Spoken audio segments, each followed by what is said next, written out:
Hello मेरे प्यारे बच्चों, कैसे हैं आप सब। आई होप आप सब बहुत अच्छे होंगे। एक्सरसाइज 7.3 इस वीडियो में हम लोग कवर करने वाले हैं। क्वेश्चन नंबर 1 के साथ स्टार्ट करते हैं, ठीक है। Write the fractions, are all these fractions equivalent. Equivalent का मतलब है कि क्या ये सारे फ्रैक्शंस सेम है, क्या ये सब एक दूसरे के इक्वल है, ये हमें फाइंड करना है। तो देखो फर्स्ट वाला जो है ये 1/2 है, हमें क्लियर दिख रहा है। ये पार्ट शेडेड है और 2 पार्ट्स थे, तो 1/2 जो है फ्रैक्शन फॉर्म हो रहा है। अब यहाँ हम देखेंगे कि ये फ्रैक्शन 2/4 है। अगर हम इसे सिंप्लीफाई करें, 2 से डिवाइड करें, तो ये क्या हो जाएगा 1/2, ठीक है। ये जो कि इसके इक्वल आया है, ठीक है। अब आगे हम देखेंगे कि ये हो जाएगा 3, शेडेड पार्ट 3 है और टोटल पार्ट 6 है, और इसे भी अगर हम कैंसिल करें 3 टाइम्स 1 3 टाइम्स 2 हमें फ्रैक्शन मिलता है 1/2। यहाँ पर देखेंगे कि 4/8 है, तो 4/8 को भी अगर हम लोग सिंप्लीफाई करेंगे तो हमको 1/2 मिलेगा। 4 1 ज़ा 4 एंड 4 2 ज़ा 8। तो इसका मतलब आंसर येस हो जाएगा, ये सारे इक्विवेलेंट फ्रैक्शंस है। अब आते हैं बी पार्ट पर। यहाँ पर हम देखेंगे कि सबसे पहले टोटल पार्ट जो है वो 12 है, ठीक है। और शेड कितनों को करा हुआ है, शेड ये देखो 1 2 3 4, 4 पार्ट्स को शेड कर रखा है। तो 4 1 ज़ा 4 4 3 ज़ा 12, 1/3 हमारे पास आंसर आया। अब यहाँ पर जो है टोटल पार्ट्स डिफरेंट हो गए। टोटल पार्ट्स हो गए हमारे यहाँ पे 9 हो गए, ठीक है। 9 और शेडेड पार्ट है 3, तो 3 1 ज़ा 3 3 3 ज़ा 9। अगेन हमारा फ्रैक्शन 1/3 आ रहा है। यहाँ पर हम देखेंगे कि टोटल पार्ट 6 है, 2 को शेड किया हुआ है, 2 1 ज़ा 2 2 3 ज़ा 6, तो 1/3 हमारा फ्रैक्शन है। यहाँ पर 1/3 ही ऑलरेडी है, और यहाँ पर हम देखेंगे कि 15 है और 5 को शेड कर रखा है। 5 1 ज़ा 5 5 3 ज़ा 15, तो ये हो गया 1/3। तो इसका भी आंसर क्या हो जाएगा, यस, क्योंकि ये भी सारे इक्विवेलेंट है। अब आते हैं हम नेक्स्ट क्वेश्चन पर, जो कि है हमारा क्वेश्चन नंबर 2।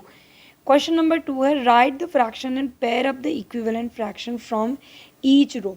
अब यहाँ पर क्या करना है, पहले सपोज करते कि ये 1/2 है। सपोज नहीं करते हैं, ये एक्चुअल में 1/2 है, ठीक है। हमें सारे फ्रैक्शंस लिखने हैं कि वो क्या फ्रैक्शन को फॉर्म करते हैं, ठीक है। फर्स्ट A to E तक भी हमें यही करना है, और 1 to 5 तक भी हमें यही करना है।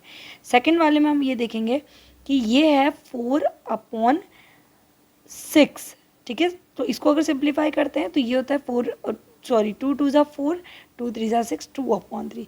अब इसमें देखेंगे कि इसके टोटल पार्ट्स 9 है, शेड 3 को कर रखा है, मतलब 3 1 ज़ा 3 3 3 ज़ा 9, तो फ्रैक्शन हुआ 1/3।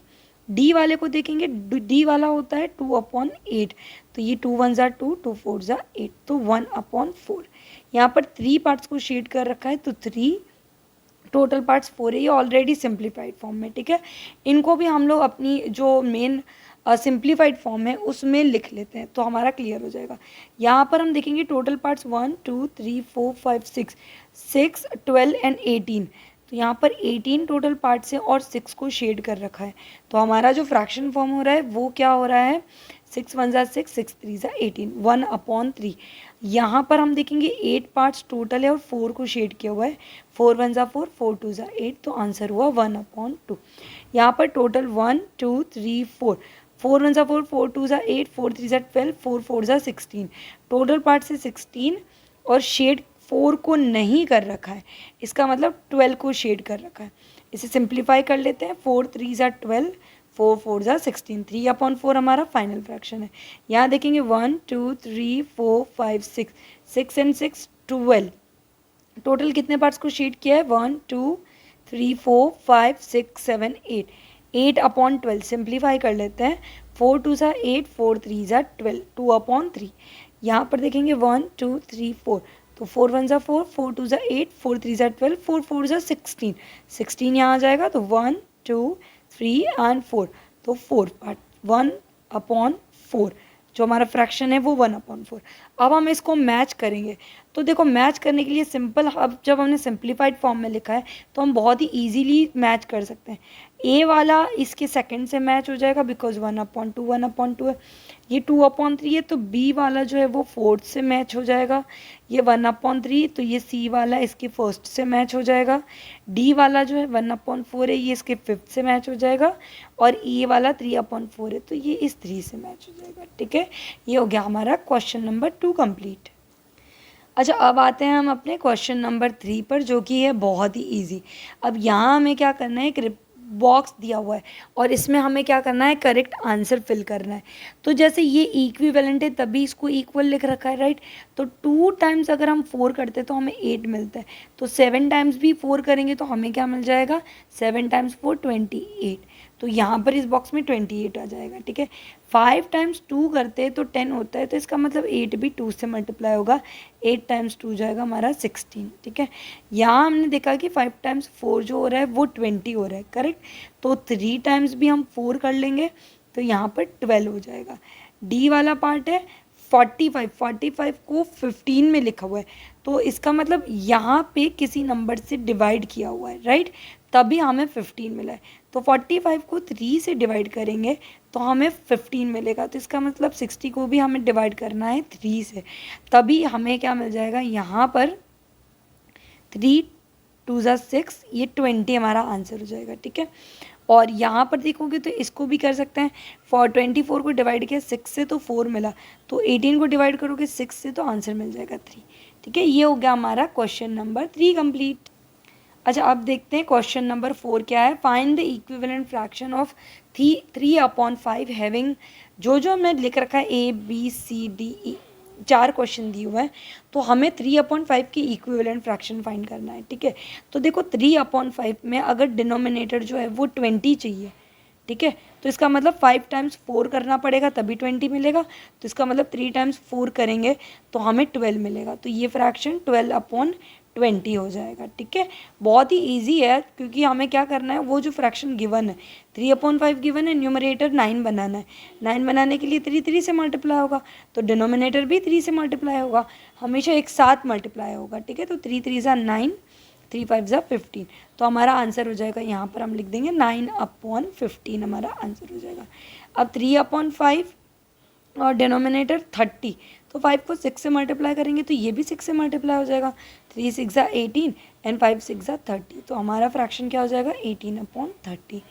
अब न्यूमरेटर 27 की बात हो रही है, तो न्यूमरेटर 27 कैसे मिलेगा, 3 को 9 से मल्टीप्लाई करना पड़ेगा, तो डिनोमिनेटर भी 9 से मल्टीप्लाई होगा, तो 3 9 ज़ा 27 और 5 9 ज़ा 45, तो 27/45 हमारा आंसर हो जाएगा, ठीक है।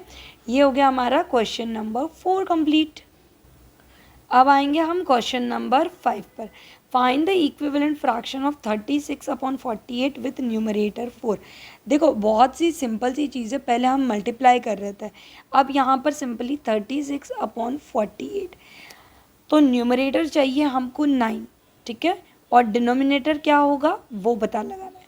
अभी 36 को हम क्या करते हैं, किससे डिवाइड करेंगे, 4 से डिवाइड करेंगे तो हमें 9 मिल जाएगा, राइट। 4 9 ज़ा 36 होता है, तो ये नंबर भी डिवाइड होगा 4 से, तो इसको भी 4 से डिवाइड करेंगे तो ये क्या हो जाएगा, 4 1 ज़ा 4, 4 2 ज़ा 8, तो हमारा जो फ्रैक्शन फॉर्म होगा वो हो जाएगा 9/12, ठीक है। अब 36/48 और डिनोमिनेटर बोल रहे हैं कि 4 होगा, तो न्यूमरेटर अभी इसको किससे डिवाइड करेंगे कि हमें 4 मिल जाएगा, 12 4 ज़ा 48, तो इसका मतलब 48 को 12 से डिवाइड किया तो 4 मिल गया, तो ये भी 12 से डिवाइड हो जाएगा, और 12 3 ज़ा 36, तो 3/4, ये 3/4 हमारा आंसर हो जाएगा, ठीक है। बहुत ही ईजी है ये क्वेश्चंस। क्वेश्चन नंबर 6 पर आते हैं हम। Tell whether the given fractions are equivalent, ये बताना है कि क्या ये इक्विवेलेंट है या नहीं है। देखो सिंपल सी चीज़ है, यहाँ पर ये जो सेकंड फ्रैक्शन दिया है इसको सिंप्लीफाई कर लेते हैं, ठीक है। क्या हम 30/54 को 5/9 की फॉर्म में लिख सकते हैं, तो वो आंसर येस हो जाएगा। अब 30/54 को हम 6 से चेक करेंगे, तो 6 5 ज़ा 30 होता है और 6 9 ज़ा 54 होता है, तो 5/9 के इक्वल आ गया, इसका मतलब इसका आंसर येस हो जाएगा। बी वाला पार्ट है 3/10 एंड 12/50। अभी 3/10 ऑलरेडी सिंप्लीफाइड फॉर्म में, तो 12/50 को पहले हम लोग करते हैं इसको 2 से, तो 2 5 ज़ा 2 6 ज़ा 12 और ये 25 हो गया। अब 6 एंड 25 सिंप्लीफाई नहीं हो सकते, इसका मतलब हम और इसको नहीं कर सकते सिंप्लीफाई, तो ये नॉट इक्विवेलेंट हो जाएगा। 7/13 5/11 ये दोनों इक्विवेलेंट नहीं है, इन्हें और सिंप्लीफाई ही नहीं किया जा सकता, राइट, तो ये दोनों नो हो जाएगा इसका आंसर, ठीक है। ईजी क्वेश्चन है बहुत ही। 7th क्वेश्चन है reduce the following fractions into simplest form. Simplest form में हमें क्या करना है, इसको कन्वर्ट करना है। अब देखो 48 और 60 दोनों ही 12 के टेबल में आते हैं, तो ये 12 4 और ये 12 5 तो ये 4/5 ऑलरेडी इसकी सिंप्लीफाइड फॉर्म हो गई। यहाँ हम 0 से 0 कट कर देते हैं, तो ये दोनों 6 और 15 3 के टेबल में आते हैं। 3 2 6, 3 5 15, तो 5/2 इसकी सिंप्लीफाइड फॉर्म हो गई। अब 84 और 98 अगर हम लोग करते हैं, तो देखो दोनों जो है वो किससे डिविजिबल है, पहले हमें वो देखना है। 84 और 98 दोनों जो है 14 के टेबल में आते हैं। ये 14 टाइम्स 6 84 होता है, ये 14 टाइम्स 7 98 होता है, तो 6/7 हमारी सिंपलेस्ट फॉर्म हो गई। 12 एंड 52, 12 एंड 52 को अगर आप देखोगे तो ये कौन से टेबल से कट होता है, पहले हमें ये चेक करना है। तो ये 4 से डिविजिबल है, 4 3 12 होगा, और 4 1 4 और 4 3 12, तो 3/13 इसका मतलब हमारा फाइनल आंसर हो जाएगा। 7 1 7, 7 4 28, तो 1/4 हमारा फाइनल सिंपलेस्ट फॉर्म में फ्रैक्शन हो जाएगा। ठीक है, ये हो गया हमारा क्वेश्चन नंबर 7 कंप्लीट। अब आते हैं क्वेश्चन नंबर 8 पर। अब क्वेश्चन नंबर 8 है हमारे पास में, Ramesh had 20 pencil, शीलू had 50 pencils, Jamal had 80 pencils. तीनों का क्या दे रखा है हमको कि इनके पास कितनी पेंसिल्स है वो बता रखा है। After 4 months Ramesh used up 10 pencils, Shilu used up 25 pencil, Jamal used up 40 pencils. What fraction did each use up, check if each has use up in equal fraction of his pencil, his her pencil. देखो इसको simple तरीके से solve करेंगे, बहुत ही clear है। देखो statement इसका इस तरह से लिखेंगे हम। सबसे पहले इसका स्टेटमेंट होगा टोटल, इसके पास में कितना था, रमेश के पास में, तो रमेश के पास में है 20 और उसने यूज़ कितना कर लिया 10, तो उसने टोटल 20 था, उसने यूज़ किया 10, तो 0 से 0 कैंसिल हो गया, 1/2 इसका फाइनल फ्रैक्शन हो गया कि उसने हाफ पेंसिल को इसका मतलब यूज़ कर लिया। ठीक है, अब उसके बाद में शीलू की बात हो रही है, तो शीलू के पास में 20 थी और उसने यूज़ कितनी करी थी 25, तो इसका मतलब उसका फ्रैक्शन क्या होगा 25/50, सॉरी 50, तो 25 1 25, 25 2 50, विच इज़ 1/2, तो इसका भी 1/2 आ रहा है। अभी तक तो दोनों का सेम आ रहा है।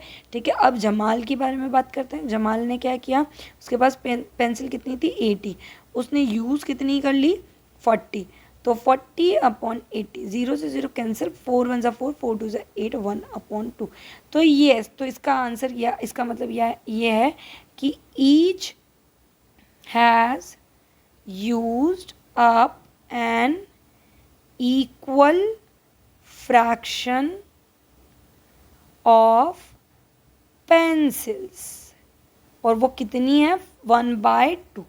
ठीक है, ये हो गया हमारा question number 8 complete. Question number 9 है अब हमारे पास में, match the equivalent fraction. Match करना है जो इक्विवेलेंट फ्रैक्शंस है उनको। ये 1 से लेकर 5 तक दे रखा है और यहाँ पर ABCDE यहाँ पर दे रखा है। अब देखो ये इनको देख रहे हैं A to E तक, ये ऑलरेडी सिंप्लीफाइड फॉर्म में। हम क्या करते हैं पहले इनको सिंप्लीफाई कर लेते हैं, तो हमें वैसे ही अपने आप आंसर मिल जाएगा। तो ये क्या हो जाएगा 5 5 25, 5 8 40, 5/8। ठीक है, तो फर्स्ट वाला मैच हो रहा है D के साथ में, ये भी 5/8 है, राइट। इसको सिंप्लीफाई करते हैं, 2 9 18 और ये 10 हो जाएगा, 2 10 20, 9/10। तो सेकंड वाला मैच हो रहा है E के साथ में, क्योंकि ये भी 9/10 है। अब इसको सिंप्लीफाई करेंगे, 11 6 66, 11 9 99, अगेन सिंप्लीफाई हो रहा है, 3 2 6, 3 3 9, फ्रैक्शन है 2/3, तो 2/3 थर्ड वाला मैच हो रहा है A वाले के साथ, ये 2/3 है। ठीक है, फिर है फोर्थ वाला, इसको सिंप्लीफाई करेंगे, 18 1 18, 18 2 36, तो फोर्थ वाला 1/2 जो कि मैच हो जाएगा हमारा C के साथ में, तो फोर्थ वाला मैच हो रहा है C के साथ में। फिफ्थ वाला इसको सिंप्लीफाई करेंगे और 11 1 11 2 22, 11 5 2/5, तो फिफ्थ वाला जो मैच होगा वो B के साथ हो जाएगा। ठीक है, ये हो गई हमारी पूरी एक्सरसाइज 7.3 कंप्लीट। आपको कुछ भी डाउट है आप कमेंट सेक्शन में कमेंट करिए और मुझसे बताइए कि कहाँ आपको डाउट्स है और वीडियो कैसी लगी, नेक्स्ट एक्सरसाइज आप कौन सी कवर करना चाहते हैं, प्लीज़ कमेंट ज़रूर करिएगा। मिलते हैं नेक्स्ट वीडियो में, टिल देन बाय बाय।